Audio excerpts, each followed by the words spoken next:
Okay, boys, and welcome to another episode of Set the Pipe. I am Sully. There's my boy CK. And then there's Bear. And look who we have here, Dave Tinley from the East Coast. How's everybody doing? Hey, Dave. Hi, guy. Great. Great to see you guys again. Guys, we have a coach here that started on the men's side of volleyball with a record of 4-17, right? 2017. Then he wins the Natty, the national championship in 2024. That is pretty quick turnaround, pretty impressive. Kevin Judd, welcome to Set the Pipe. Well, thank you. Thank you for having me. Absolutely. Hey, so Dave, this was your contact. As you know, you're pretty much the expert guy in that Division III NAIA, and we welcome it all every day so we can learn about it as well. Why don't you take over his bio a little bit?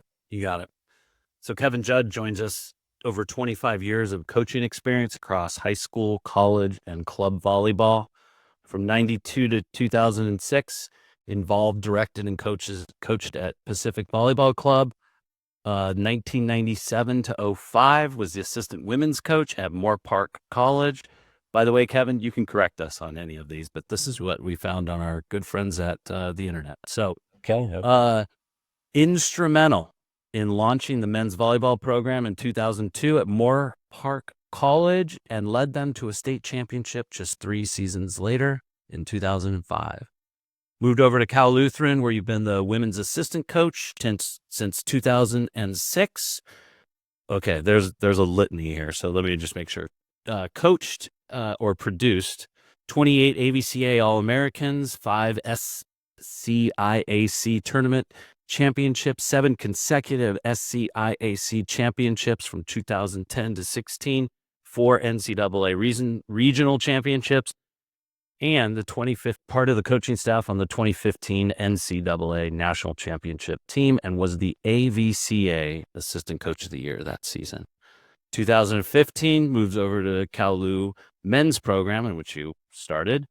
I've got a couple milestones here. So 2015 started the program. 2019, so just 4 seasons later, got your first top 10 win and finished at the AVCA ranking at number 8. You reached your milestone 100th win in 2024. And oh, by the way, a little bit of a team accomplishment, won the 2024 NCAA Division III Men's Championship. 2025 was a Final Four at the national level as well, winner. So with that, I would say, welcome Kevin Judd to the podcast. Thanks for joining us. Thank you. Thank you. Coach. I ask everyone, man, when you sit back and listen to all that, I'm from here, Southern California, grow up. I know Moore Park College and Cal Lu very well. To hear all that and what you've accomplished, how does that make you feel? Yeah, I guess you feel old. You've been a rep theater. I've heard some other people say that on the podcast, so I should have been ready for that question. Yeah, every time. I mean, just what you've accomplished, especially, you started Cal Lutheran's men's program. You've done so much with the women. You started Moore Park. You've done a lot for the sport, where I grew up, in the area that, where it's a hotbed too here in Southern California. So, when you do hear that, I know all of us are probably just, wow, that's impressive. But to hear that for yourself, to reflect on that, it just, for us, it must make you feel good to see all those accolades. Yeah, it's cool. And when I was thinking about, doing this and just reflecting on what Dave just said, like where I started at Newbury Park High School and working with those kids, and then getting into club volleyball scene with Pacific Volleyball Club, which I'm surprised you found that. But that's where I met Chuck. I dig. You dig? That's where I met Chuck English and really, paved the way of who I became as a coach, learning under Chuck English. And then, my time over at Moore Park College and starting that program and helping out Steve Burkhart with the women's program. And then in 06, coming over here, and it's been Cal Lu since 06. So I guess it's 20 years now being over here. And we had to hesitate you coming on. Bear, Dave and I got together. We didn't do it with Coley. two Northridge guys on the same pod. Like no, I'm just kidding. Yeah, the two Matadors on here is kind of cool. Yeah, very cool. How does it, listening to what you said about Chuck, getting it to work for him and being mentored, now he's an assistant on your staff. How does that work for the dynamics of you two? I mean, I know the kind of guy Chuck is, so I'm sure it's probably pretty easy, but I'm curious from your standpoint how that is. Absolutely. Meeting Chuck years ago back in the early 90s, and just getting to work with him at the club level was awesome. And then when he had his kids with Ann and they started life changes and you get busy and it kind of takes you away a little bit, I continued to work with club and kept in touch with Chuck, and his kids ended up going to Royal High School. And as soon as his kids graduated from Royal High School, I was like, so Chuck, no more ties with, and it was our first, we had just finished that first year that, yeah, it was a rough one, as you mentioned there. And I asked Chuck if he'd come over and coach with us. And we've had some great times together. And I think one of our best moments was when Eric, his youngest boy, who was playing at Emmanuel, they came out and played against us. So Chuck is coaching against his kid in our gym. It was pretty awesome. Yeah, that's awesome.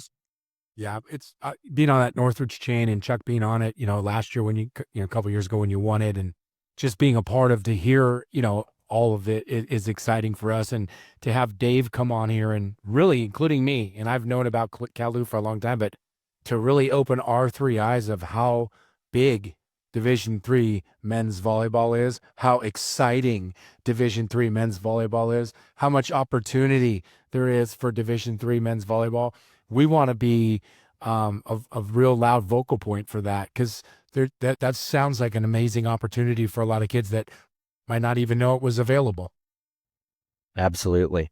I figured we'd probably touch on some of that. And I've heard you guys talking about the growth of Division I and the unfortunate news with GCU, and hopefully they, wake up and open their eyes. It's not good for any school to drop men's volleyball. Cal Baptist did it, I think, about 9 years ago. And so, yeah, I mean, I've printed out rosters when we were, I think it was last year, I printed out the roster of NYU and I gave it to my athletic director. And I said, take this to your SCIAC meeting. And the SCIAC is the conference that we have with Chapman and Pomona and Laverne, which Laverne in the 90s used to have a men's team. Right. And I think it was 1999, Laverne won a Moulton Invitational National Championship, if you will, before they were D3 NCAA. And then they shut down that program due to the following year, due to the expenses of travel.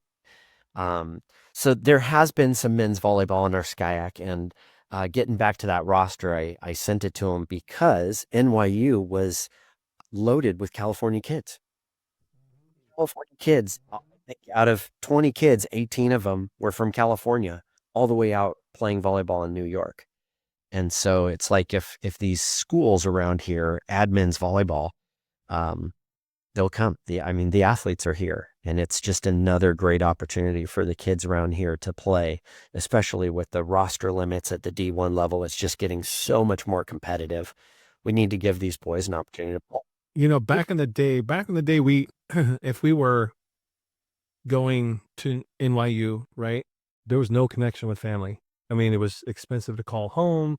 You had to write letters. Do you think the internet and social media is really helping them go, because they can literally talk to their parents instantly over video, not, FaceTime instantly? Is that helping that? You think that's helping that, which is helping volleyball in general? But I totally get your point about keeping them home, right? Even growing the D3 on the West Coast. Do you think that's part of it as well? It could be. Kids are certainly more connected with phones and all that social media than what we had back then. If any of us were to go to NYU, I mean, back in our day, boy, would we be like stepping away from home. You're by yourself. I couldn't get in. I couldn't spell NYU, so I wasn't able to get into the admissions process. at that point. When Northridge took it, it's fine. Yeah. Best baby. No, but what I was going to ask, and I don't know if obviously every school's different with numbers, but in regards to budget, how does that work for Division III men's volleyball teams when you're trying to add more programs? Like the schools you're going to, and you're taking the roster saying, hey, there's 16 or 18 kids that would pay your tuition year to go to school, Stay home. your student body base, bring a good human being to your school that's representing them in an athletic way. What's the overall architecture of a budget that would be needed for these schools to run a program? Well, I think, when you look at Cal Lutheran, it looks scary because of the amount of travel that we have to do and being that there is no conference for us. But all you'd have to literally do is look at the women's program, which they have the SCIAC, and hear that. I remember watching your podcast the other day, one of them, and you guys said, you've already got the nets.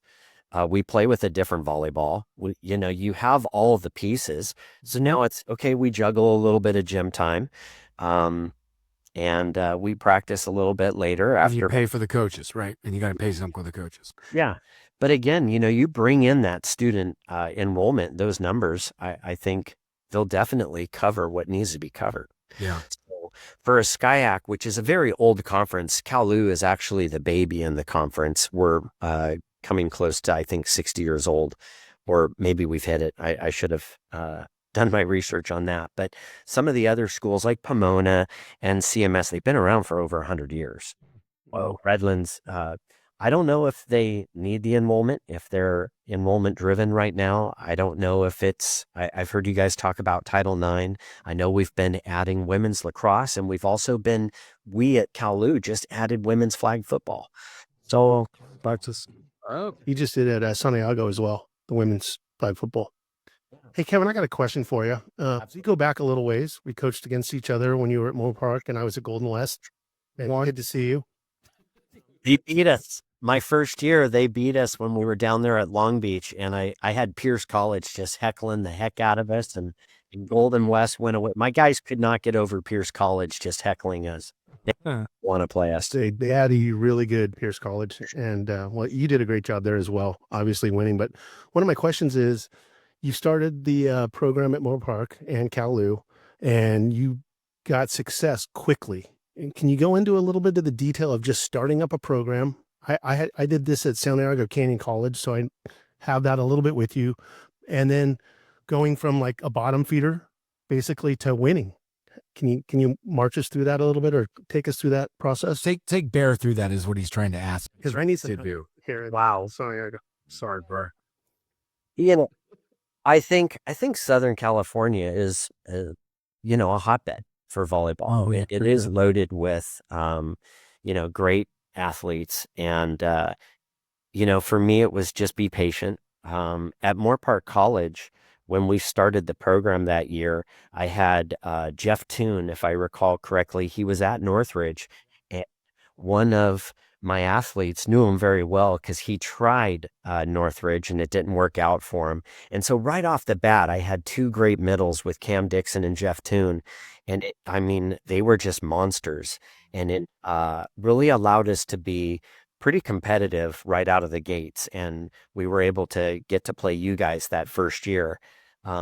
But with both, it was, just being patient, learning the level at which we were going to have to perform at, and recruit to that, and find those athletes that believe in what you're going to do, and just get after it. But I think just being blessed with being in this area and convincing some kids to give it a try. Right. But you were tapped on the shoulder twice to start brand new programs. How did that happen? I think a little bit of luck, being in the right place at the right time. I was at Moore Park College and helping Steve Burkhart with the women's team, 96. And when I was a student at Moore Park College, I started a club team there and played and coached and met some people that way. So when I finally came back around to coaching there, just every year, continuing to talk to the powers that be about we really need this. Now, there was already down south, all of the Irvine and the Golden West and the Orange Coast. Pierce, but I mean, Pierce. about, yeah.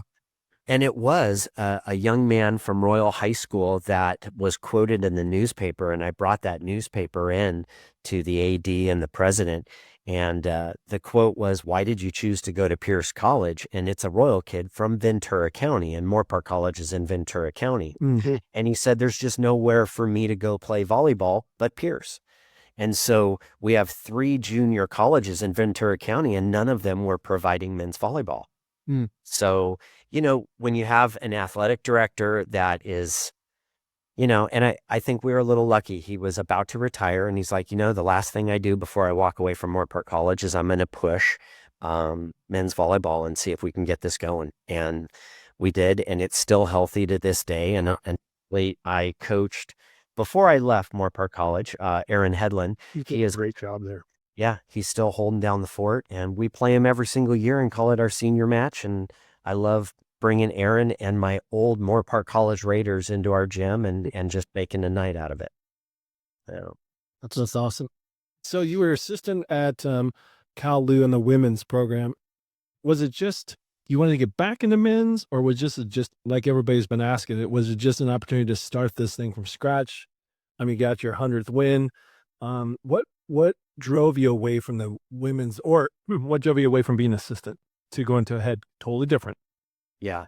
So Kelly Roselle was assisting me at Moorpark College when we got the men going over there. And then she was offered the head coach job at CLU on the women's side. She asked me if I would come over and help her out. And I was ready for a change to do that. It turned out that Moorpark College hired Steve Burkhardt full time. And so my position of being head coach at Moorpark College was kind of taken away in that sense to make Steve Burkhardt become a full-time employee. He was then going to do both boys and girls over there. And so it was a good move for me to go over to CLU and try something different and start to compete against other teams nationally. I thought that was kind of exciting to do some different travel than what you normally do on that JC circuit. Mhm. And by being over here, being at the right place at the right time, we had a president that was a huge sports advocate. Kelly Roselle was instrumental in just continuing to, we need to have it. We need to have it. We need to have it. And in 2015, they said, okay, maybe if we do this, we'll get the SCIAC teams and a couple of we'll get the ball rolling. Let's go out on a limb and try this. Does it really take, sorry, CK. No, go Does ahead. it really take a couple years to get it? So you're 15 is when you got tapped to start it, but 17 is your first season actually. So is it, right? Is that right? Yeah, they hired me in 15, and I had a little bit of time to recruit to get ready for that 16 season. I think I was hired late in November, December. I only had two freshman recruits, Jordan Castro from, I think, Acton, and Nick Ortley from Newbury Park High School. The rest, I went out and I hunted all the JCs. Interesting. It was a collection of JC athletes. I even walked into the gym and recruited intramurals and found just this tall basketball kid that I'm like, all right, let me teach you how to play middle. Yeah. And Hunter Horn, who played 4 years of football here at CLU, you get 10 semesters to play 8. And so he had 2 extra semesters to play a different sport. And so he was able to play volleyball for a hoorah year. This mishmash of guys from Santa Monica to Pierce to Santa Barbara to Moorpark, and I could be missing one. Sometimes I felt like that miracle coach, like, who do we play for, guys? Let the bygones be bygones, and we're now Kingsmen. But it took some time, and it was, a rough go that first year, and one, you're hoping that a lot of D3 teams will play you, which was tough. We actually that first year played a lot of JC teams. we've played Northridge every single year since we've started. Right. A lot of NAIA programs. And so we took some licks and we just got beat up a lot. And yeah, unfortunately it was only 4 wins that first season. And one of those was a D3 opponent, which was SUNY Polytechnic out there in upstate New York. We finally got our first Division III victory. Did those JC guys just jump at the chance, knowing that they didn't have that chance before? Jump at the chance to go to Cal Lu, because you said you just went full bore JC and not to freshman, right? And would they excited to get there? Because now they're like, oh, we get to play some more. We're just not done with our 2 years. So how did those guys respond to you getting recruiting from a brand new program and I can go play somewhere else? How was that? Yeah, the JC kids were very they were on board. Like they said, it was another stepping stone that they were hoping for. I remember trying to recruit from the Bay Area a freshman that year, and he's like, oh, you guys are a new program. I don't know. I'm going to go somewhere else. Okay. Awesome. And where'd he go? Did he ever make? Yeah, that's what I was. Yeah, he actually chose Johnson and Wales. Huh? And I think it was the following year I invited Johnson and Wales 1 or 2 years later, and we beat them. And I'm like, oh, you should have choice. Yeah. Johnson Wells is in Colorado. Is that right? Denver, yeah. Providence, Rhode Island. Oh, Providence. What am I thinking? Those at Denver, or is it lower? They don't know. They no longer have the program. Oh, they let it go. And Scott Reslow actually stuck around, was helping out back there on the East Coast with other stuff. And he just started Wheaton, their brand new Division III men's volleyball team. Oh, awesome. Yeah. Wheaton. No, Massachusetts, right? Yeah. Yep. Yeah, Massachusetts. Not near you. Yeah, I was like, One in Illinois. One thing I just want to say, because you've referenced a few of our pods already, so I want to reference it too. Al Knight's been on here before, and one thing that he's talked about to help grow the sport of men's volleyball is the women's coaches pushing it.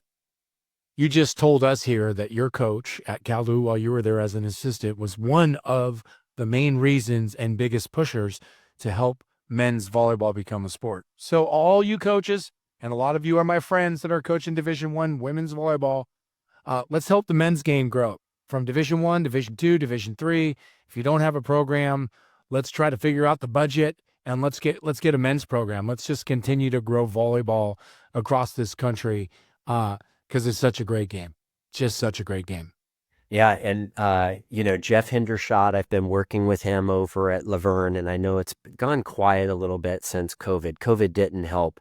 Yeah. I felt like we were getting a little bit of traction, but Jeff is huge advocate for men's volleyball and would love to see Laverne bring it back. And in fact, the head coach back in the 90s, he's still around. He's there and he's helping out. I'm blanking on his name right now, but and then Kurt Vlasic over at CMS, who's coaching the women's, he played at Pepperdine, and I know he would love to see men's volleyball come into the picture. Is Occidental in that league too? Yes, they are. I'd love to see men's volleyball there too. That'd be it's such a great little campus. So how is it to coach both still? So you're still an assistant coach on the women's team at Cal Lu. How does that take away from the men's team, not take away, enhance the men's? How is it for you doing both, and what does it do for both? Yeah, we are going to be Greg Wright's out at Ohio Lourdes University. He's doing both, so that's a good question, Coley. It's tough. I'm getting older. I feel like I've been burning the candle at both ends. Having that energy to wake up at 6 a.m. in the gym with my guys for a morning practice, and then do a work day, get the kids home, do that thing, and then get back here for a 4 to 6 p.m. practice with the girls. It's a grind. And my kids are getting older, and my daughter's getting into gymnastics. My son he's now just starting to get the bug about boys volleyball. He was a freshman at Thousand Oaks High School, and he played his first little libero season, and that was like a full circle for me to see my boy out there and just keep my mouth shut and just watch and just I love it. And so as my kids are getting older, it's like something's got to give a little bit. Yeah. So I've sat down with Kelly and just kind of talked about, I think this year about 50% not doing as much travel, not practicing in the evenings with the girls when I have my guys practice, and just trying to be around too for the family and stuff like that. I've got to balance it a little Oh bit. yeah, it's important. And it's hard though. We talk about the grind that those coaches do no matter what division it is. And if you don't have that support system, and we're talking your other coach that you were talking about as your family, if they don't get it, man, that's a rough life. But if they get it, sure as a real rough. Yeah. That's the thing that's crazy about it. I grew up a coach's kid, and it's hard. I mean, and you want to give so much to your children, as you should your father, but that's what coaches do. They're fathers too, and they give so much of their time and their effort and their love and their heart and sacrifice to reach that goal of winning, of being a good human being, all those things. So yeah, I mean, it's got to be a tough one as you continue to go into the day by day of aging, as well as staying involved in the sport that you love, coaching both men and women. I have a question for you with men and women. The difference between men and women today, the game, not the person themselves. Coaching both, and you've coached for a long time. What do you see the difference between the two? Like from women's 15 years ago to women's today, men's 15 years ago from men's today. Yeah, you hear that question a lot. You have power and control. Guys just get out there and blast away, and girls tend to have the long rallies and some great ball control. But we've been blessed at Moore Park to have some teams that in 2015, 13, we got to the finals, 15, we won it. And I remember coaches sitting there and say, man, your girls hit like guys. They were just very powerful and physical. And I think we see that on the D1 side of women's volleyball, just how physical they play the game. So, but generalities, I think that's some of the things that that you kind of see differences, and trying to reel back some of the guys sometimes that, when we play Pepperdine and they have that mile per hour thing behind the courts, The radar, yep. how fast they serve. And it's like, grip it or rip it. I'm like, that's my golf game, guys, not dollar. Although Theo gave you guys props about your you served just as fast as they did, if I remember right from the podcast. He did. He said Out here. he said you had a couple guys on your team that serve just like what they see every night. Is what he was saying. He didn't say every guy, but he did say you had a couple guys that serve it just like they see every night.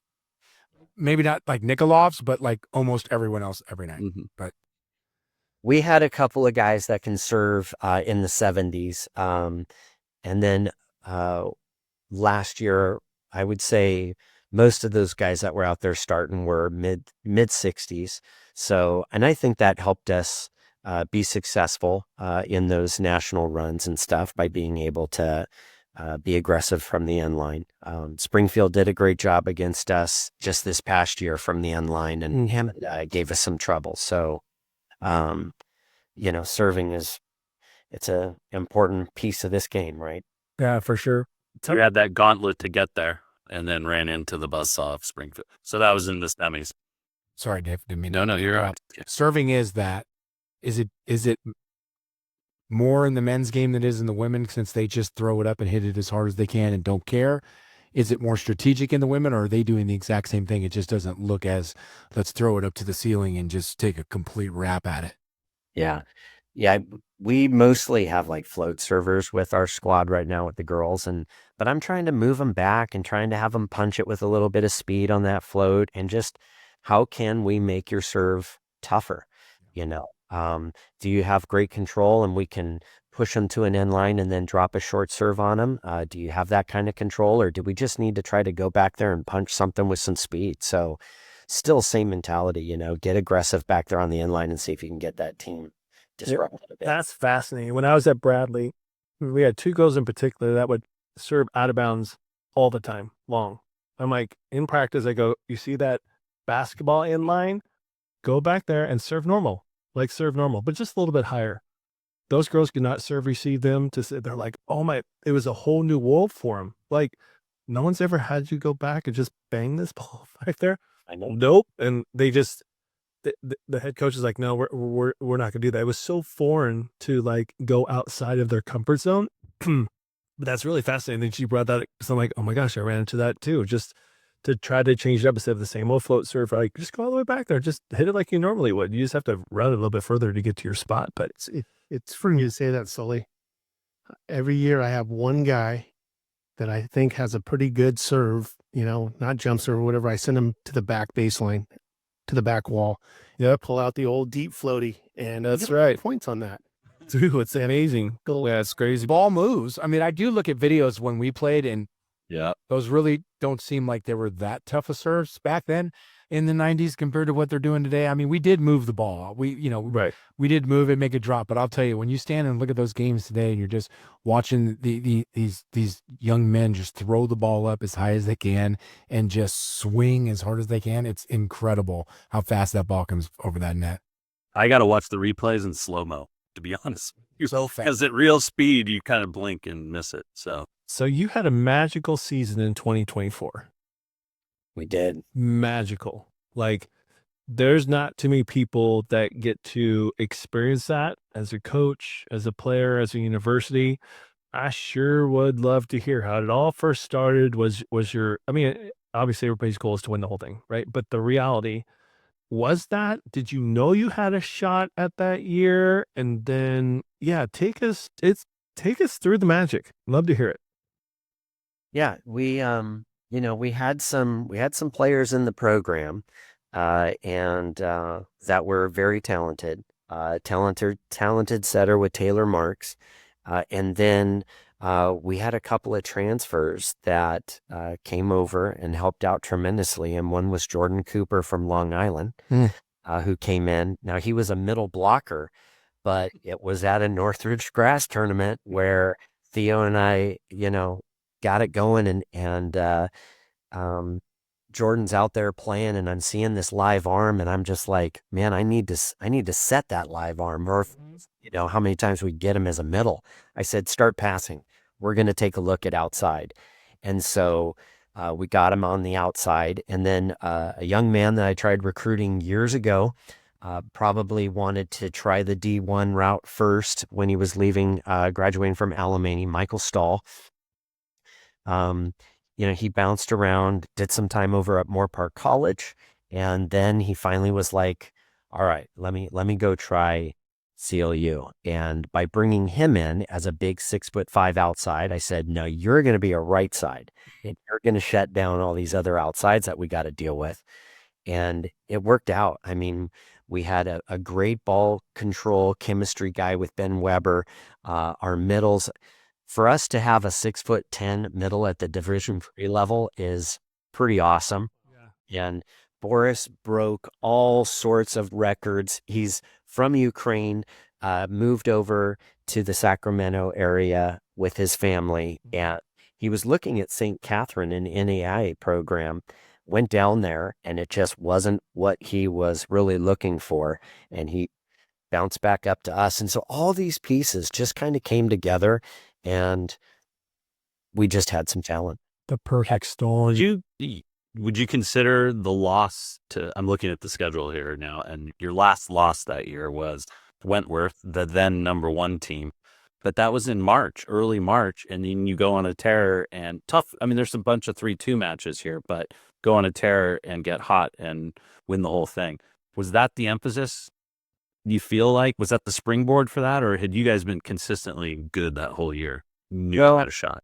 Yeah, like Evan, I love Evan Giglio to death. I coached him at Moore Park College, and so I pick his brain a lot too, because he's been at Division III longer than I have. And he had a great outside hitter, Le Boulier, that was 6'9" on the outside. And he was the player of the year that year, right? Yes, he was. But one of the things, I'm not here to make excuses, but I throw my guys into the gauntlet. And it's our world. When we travel, we got to play 5 matches in 4 days. Because I can't spend all this money to go to Illinois and just play 1 or 2 matches. I've got to, get your money's worth. Bang for your buck. Absolutely. And, there's all these other things that 70% of my schedule's got to be in region. And I'm hoping that changes because, when Jordan Cooper came from Long Island And he's like, when we travel, we play like one match and then we go home. What do you mean we're playing 5 matches in 4 days? But that's that's the cluster of all the D3 or all the schools up there. Exactly. And so I throw my guys out there, and it's just whether or not they can survive playing that much volleyball. I mean, depth really comes into the picture there. And do you have guys that can step in and help out some guys so that they don't have to grind as much? But when I go back there, I want to try to find all the best competition I can. And so yeah, it's tough. When we played Wentworth at home, we had already had 3 matches under our belt. And here we are waking up, and it's like 4th match. Here we go against Wentworth, and they got us. So that's the only good thing about playing club sports these days is they play so much basketball or so much sports, and maybe they're ready for that kind of thing. 5-6 games a weekend, but that's incredible that you have to deal with that. However, you're dealing with it so you can have a great program and be able to run a men's volleyball program at Cal Lutheran University, because you don't have, at this point, the support in the league to have where you can go and play. Does Ricky Mack and obviously Theo at Northridge, do they play you every year? You said Northridge plays you every year. Does Santa Barbara play you every year? Yeah, so Northridge we've put them on the schedule every single year. It's one of my favorite matches because Chuck, Ron Higa, my other assistant, and myself, we're Matadors. And so I keep the program from the match because it'll have Northridge roster, and then it will have my roster, and then you look down at the coaches, and it's got all our years at Northridge right there. So I love that match. That's cool. Campbell did bring the Matadors to our gym one year, but that was just once. So far, it's all been over there. Rick loves our gym, and last year when we I guess it was 2 years ago, he was like, yeah, let's put 2 again on the schedule. This year he wanted to do 2 again, even though we played him really tough and got to a 5th set with him. Yeah. At the end of the coach's line, he shook my hand and said, let's do this again, home and away. Oh, This is McLaughlin, right? Yeah. You're talking at Santa Barbara. Yeah. And I think it's nice because we are close to Santa Barbara. Yeah. So it's a nice match to not have the long bus ride and deal with traffic and have your kids, get to play. Not that they're not, they're, first of all, they're college athletes, so that's an amazing in itself, and it's not easy to do. But in that situation, like you said, they get to be UCLA going to SC or Pepperdine going to Northridge, or you're playing in that environment. You're playing a high level. You get to go to their place. They get to come to yours. That's an awesome thing that, because you guys travel so much and get to do that. Good for you. Good for them, right? Hopefully more programs. You should come down here and get UCI on your schedule and Concordia, and then maybe some of those other schools that are in Concordia's league for the basketball and stuff could, not so much in that league you're in for D3, but start to grow the sport, start to see that it can be that. And what I was going to say is earlier that I didn't want to not make sure I said this when I said the women's coach at Cal Lutheran was one of the biggest proponents for you to help with the men's program.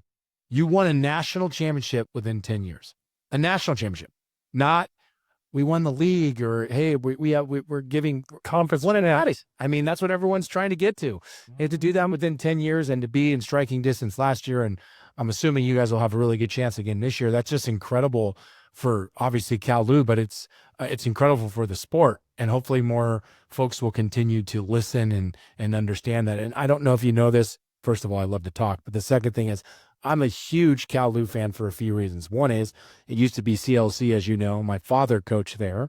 My sister graduated from there. She graduated right when it turned to Cal Lutheran University. So my dad coached baseball back in the day and a little football there as well. So, and I grew up going there watching the Dallas Cowboys practice when I was a little kid. So I've always loved Cal Lutheran. So, I'm happy to have you on here. I'm happy for the program. I love Chuck, and we're always going to continue to cheer for you. But the more we can grow it, the better it is for everyone, right? So all the D1 programs, NIPE, let's get them on your schedule. Let's get a sold-out pyramid for some D3 volleyball against Cal Lutheran University. I think it would be fantastic. It'd be great for your team to get that environment. It's pretty fun to play. Alan, he almost gave us an opportunity to play Long Beach. Almost when TJ was there. And then he got invited to Vegas and he asked, can you go to Vegas with us and we'll play you up there? And, our money, it just runs so thin. And to put what we call a non-traditional match into it and spend that kind of money to get up there, I didn't have the budget for it. Yeah. But, and Gary has invited me to the SC tournament. The timing didn't work in the NCAA rules, but we finally changed some things around. And then I called Gary and he's like, oh, we're full now. So I'm barely missing those opportunities. Yeah. But we are going to scrimmage this year for our fall ball contest. We're going to go scrimmage Pepperdine. Oh, nice. At Pepperdine. And the guys, they love, like you said, Coley, going into these arenas and playing at the Matadome and playing at the Thunderdome and playing in, if my guys had the opportunity to play in the Pyramid, let alone, for me, I mean, one of the best moments was being invited by Marv Dunphy to coach against him. But he stepped down that year and David took over the team. But Marv was still there and shook my hand after the match. And it was like the best moment. Beautiful moment. Right. It's awesome. Hey, I coached at Hope for a little while in AIA, and Marv invited us up to Pepperdine, and it was a great experience for my guys. And Alan, so if he does invite you, there's a little caveat here. I'm just going to warn you about. He invited us to play at Long Beach. I'm like, that is awesome. And we get there and we played in the gold mine. And I'm like, oh, really? Thanks, Al. That's awesome. So if he does ever invite you, make sure it is where you're playing. I'm surprised the gold mine's still even around. And the East Gym where we used to practice. Dude, you can't take that building down. Kidding me? Win record wall pyramid. You just started with Cal Lu right now with the women. What's next for the women? Like, where you guys are just starting the season. Are you guys ranked this year? Where do you expect your season to go, or hopeful for your season to go? Yeah, I don't know about the rankings. That's more so on Kelly's side. I know she's got a young group that she's just wants to get out there and make them better and have them compete. So, but with my kind of just doing a little bit less, I'm not going to necessarily travel with them on some of those tournaments. I'm going to do some of the home games and help out, make some of those practices. But, for them, it's, we have now just finished, I think, second day of double days. The kids are a little sore, but they're in there getting after it. I saw them in the weight room this morning. So they're hungry. That's the good thing about, the kids that are coming here to Cal Lu. They just work hard for us and give it everything they got. Yeah. Very cool. Let me ask this real quick. Just going back to the comparison, we did the men's versus women, how the games have changed since you started coaching. But the other D3 coaches we've had on here, we've asked them the same thing, because there was a comment at the national championships from Coach Wingert, who is the broadcaster, obviously, the play-by-play guy. But he said something like, there's no other sport that the divisions athletically are so close. So the D1 or D3 versus D1 men's volleyball athletes and stuff like that. And so I've asked this, or we've tried to get this from all the other D3 coaches, but your thoughts on the comparison of the athlete D1 to D3, since you play so many of them yearly, just thoughts. Yeah. One, they're all much taller. So if my setter's 6'2", there's a 6'6". I remember standing next to Jeff Campbell, and I'm like, my first year recruiting him, all give me some tips, because I'm watching the kid, and I look to my left, and there's Spira, and I look to my right, and there's Gary Sato. I'm like, I'm clearly on the wrong court, the wrong kids. My eyes were bigger than but the kids they're just I think a little bit bigger. They're getting that taller stature kind of a guy. And so Jeff Campbell would be like, look, you're looking for that 6'2", kid that can jump and has a good arm swing. We're going to get the 6'5", 6'6" outside hitters. And so he gave me a little bit of, perception when I'm out there recruiting, as to what I'm looking for. But I would still love to find a 6'10" medal that, has got a good arm. But I think to answer your question, Dave, is, the portal and the roster limits that the D1s are going to be facing. We're going to have some trickle down from those rosters into some of these other programs. Yeah. And I think it's going to increase. You just said, Rob, at Misericordia, he picked up a 6'10" outside hitter was he from Merrimack? That's right. But he's replacing Jared. I mean, his other 6'10" dude who was this first team All-American. So he's loading back up on the right side.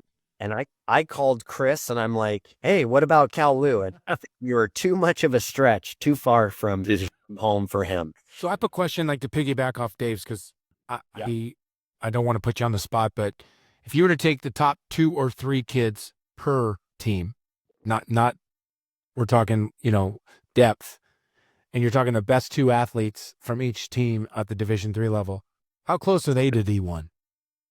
Ooh, good one. I remember watching you guys talk with Christian Schaefer, and he did a great job for Southern Virginia this year. He's got a good contract too. He's playing overseas. I'm happy for him. Yeah, and it'll be interesting to see how he does. I know Jordan Cooper has the arm. He's got the jump, but, he came from Long Island, which isn't like, powerhouse of your D1s. But, I don't know, maybe I'm skirting your question, but when Michael Stahl, who wanted to be a D1 guy, when we played Northridge and Jalen went over him, Michael looked at me and said, okay, D3, I'm in the right place. I brought that up right after in one of the episodes, right after you guys had played them that first time, and that right side guy went over them.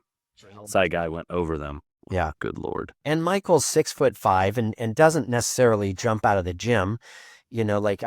That's the thing. Like, I remember watching George Romaine, and he's like 6'6". I had him come into the gym and meet my guys. And I'm like, guys, let me tell you who George Romaine is, because none of my boys knew who he was, because I watched him play.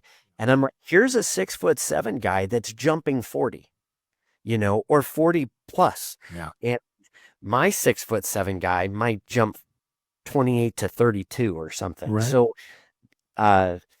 it's a huge difference. And I think every once in a while we might see this gym that kind of lands in the D3 realm that, he might be able to be a guy that can compete at that level.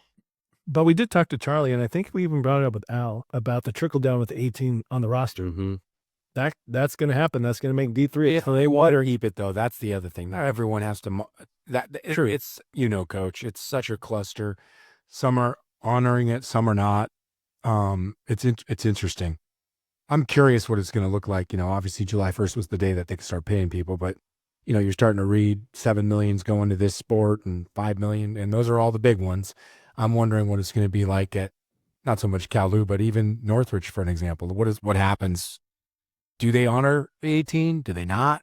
Do they say we're not going to opt into the whatever it's called? We're going to do it our thing. I don't know.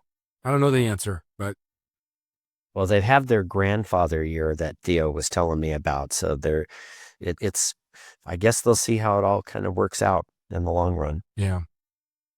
Now there's a couple instances, of guys who aren't 6'7" who jump 40 who've been very successful. So the Keone Thiem, who went from Hawaii to BYU. He's maybe 6 foot on a good day, but he jumps 48 inches or something. There was a guy out of Long Island as well who transferred to George Mason, 6 foot guy Gio last year, and he was a monster for them. So there's been some success of transferring out of Long Island, we'll just say, and you got one of them. And as Coley was talking about, because I don't miss anything with Marv and talking about arm swing, Coley, like Theo, right? Theone Kim, that arm swing, right? This year, I brought my pocket radar with me, and I was literally after watching your podcast, I was like, in Florida, that's it. I'm looking at arm swings, and I need to see some speed, coaches were laughing at me. And then before they know it, they're like, let me see that pocket radar. I left it at home. I want to see my kid's arm swing. So, you know, if you do have a 6 foot athlete or something that jumps well, does he have a whip? Can he punch? Excuse me. I want to be sure we got that name right. Yeah. And I think he started at Santa Barbara City College. Oh, wow. And then went to Hawaii Yeah, as their serving specialist? I think so. I could be wrong, but I think, yeah. Well, it looks like next year for the 2026 NCAA Division III Men's Volleyball Championship, they'll be in Springfield, Massachusetts from April 24th and 26th. I'm sure we'd be nice boys if Set the Pipe had enough funds we can go out there and do a live pod out there to get these coaches there, because we're expecting Kevin, Judd, Cal Lu to be there. But boys, if you got nothing else, if you got anything else, please speak up. If not, Kevin, you have a great story, man. Really quick turnaround. You've been in the game such a long time, and to win the national championship just a year ago is fantastic. And I told Dave before we came on, I'm like, this is gonna be a good pod. And just your story alone is amazing. I'm glad you shared it with us. Thank you. Boys, you got anything? Go on, Kevin. Of course. Thank you for having me. I'm so humbled, and you guys have such a great cast and of people. I've been trying to watch as many of them as I can and follow you guys. Love what you're doing for the sport and covering all this, and hopefully we can continue to make some schools in our area start thinking about adding men's volleyball. It would make my life a whole lot easier.